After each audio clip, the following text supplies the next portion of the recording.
आप सभी को नमस्कार।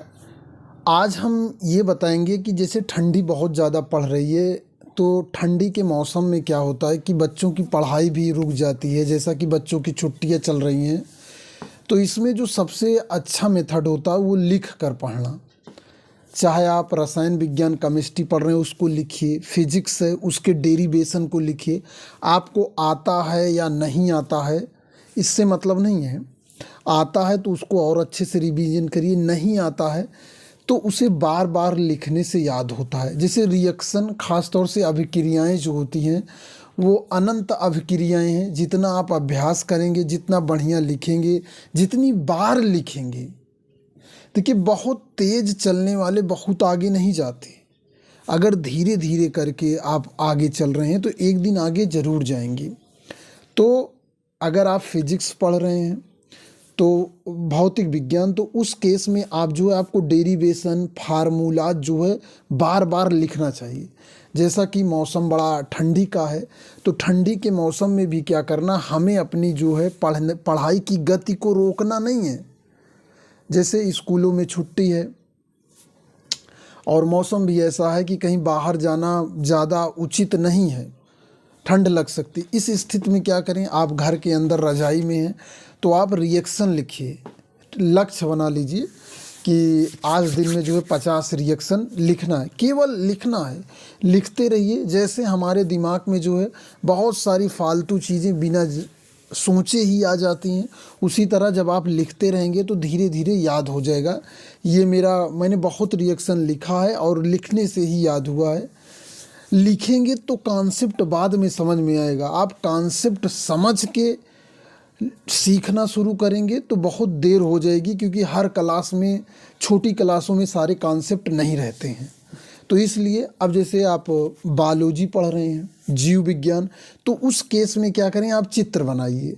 कोई ज़रूरी नहीं कि बहुत अच्छा चित्र बने, जो भी चित्र आपसे जितना आता है उतना बनाने की कोशिश करिए। इससे रिवीजन होता रहेगा। 4-6-10 दिन बाद ठंड कम हो जाएगी और जो ये आप कार्य ठंडी में किए रहेंगे ये आपको बहुत ही फ़ायदेमंद होंगे। तो इस तरह से क्या है, और जो आपको विंटर हॉलीडे होमवर्क मिला हो उसको एक एक सीरियल वाइज कंप्लीट कर लें। जैसे मैंने अपने जो बच्चे, मेरे बच्चे देख रहे हैं, जो भी आपको फिगर दिया गया है, आपको जो भी याद करने के दिया गया है, जो भी आपको क्वेश्चन आंसर बनाने को दिया गया है, लिखने को दिया गया, उन सबको डेली का डेली लिखें।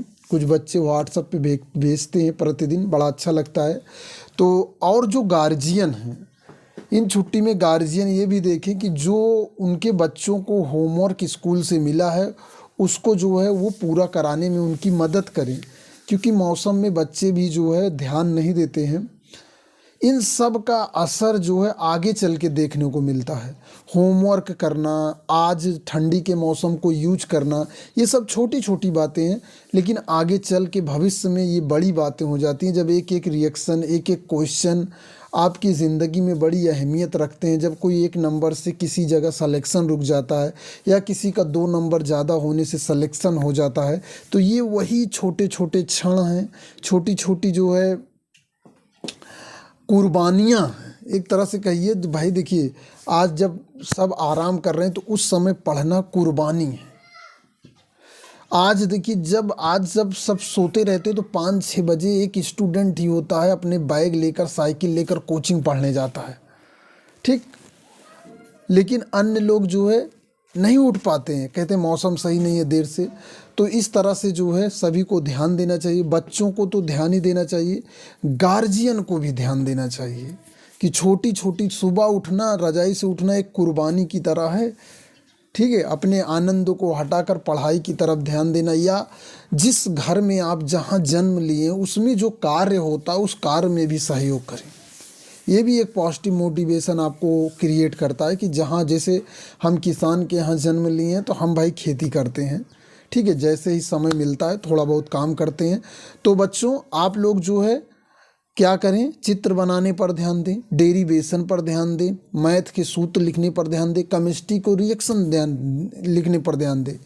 याद होगा, ये जरूर याद होगा, क्योंकि करत करत अभ्यास जड़मत होत सुजान, रसरी यावत जात ते सिल पर परत निशान, ठीक। तो कुछ चीज़ें लिखने से याद होती हैं, बहुत बड़ा बहुत लंबा सिलेबस है, उसे धीरे धीरे ही ख़त्म किया जा सकता है, लेकिन अगर आप एक एक दिन लेट करेंगे तो वो बहुत लेट हो जाता है। इस वीडियो में इतना ही, धन्यवाद।